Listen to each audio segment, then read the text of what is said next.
So what is a queue and what is a double-ended queue? A queue is something like where insertions are done at rear end. This is fixed, and deletions are done at front end. So the insertion and deletion are fixed.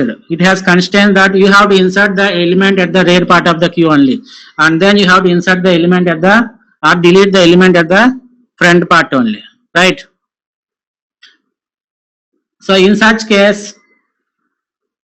what is the difference between this double-ended queue? Double-ended means you won't have any restrictions on insertions and deletions. That means insertions for a double-ended queue, insertions can be done at rear end or front end. There is no restriction that you should insert only at the rear end. And for the deletion part, it is same.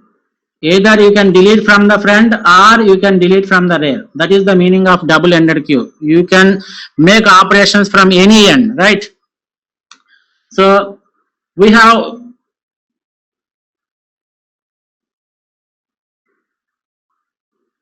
right. So the double-ended queue differs from queue abstract data type or first in first out or FIFO. Why? Because you are not inserting the you are not operating in the FIFO manner, right? We'll see. So a double-ended queue is an abstract data type that generalizes the queue. Why you are generalizing it?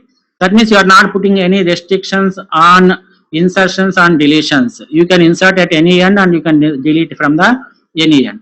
For which elements can be added or removed from either the front or the back. So insertions and deletions can be done at both the ends. So that is the meaning of double-ended queue. It is also called as head-tail linked list, right? And it is abbreviated as DQ. So this DQ is different. This DQ, capital DQ, is double-ended queue. But there is another term which we have come across in the previous slide, that is DQ, which we represented with a small letter D. This is nothing but deletion. Right, this double-ended queue, capital D stands for double-ended queue, right? It is pronounced as DEQ. It's not DQ, it's pronounced as DEQ. And there are different types of DQs, which is called as input restricted DQ. We can understand from this term that DQ, it is a DQ where input is restricted.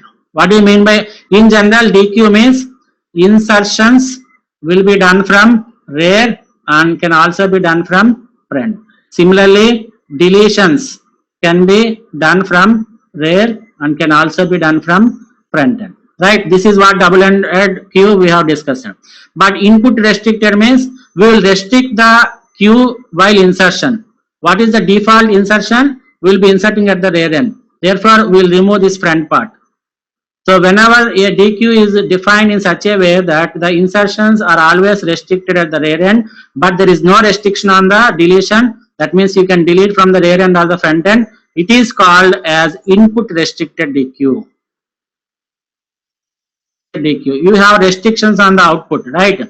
So a double-ended queue, insertions can be done from rear and front. Similarly, deletions can be done from rear and front, right? But here you are restricting the output. That means by default the deletion should always be done at front part, right? So you won't make the deletions to take place at the rear part. So if you restrict the DQ such that the deletion will always take place at the front end and there are no restrictions for the insertion, that is, you can insert either from the rear or front, that particular thing is called as the output restricted DQ.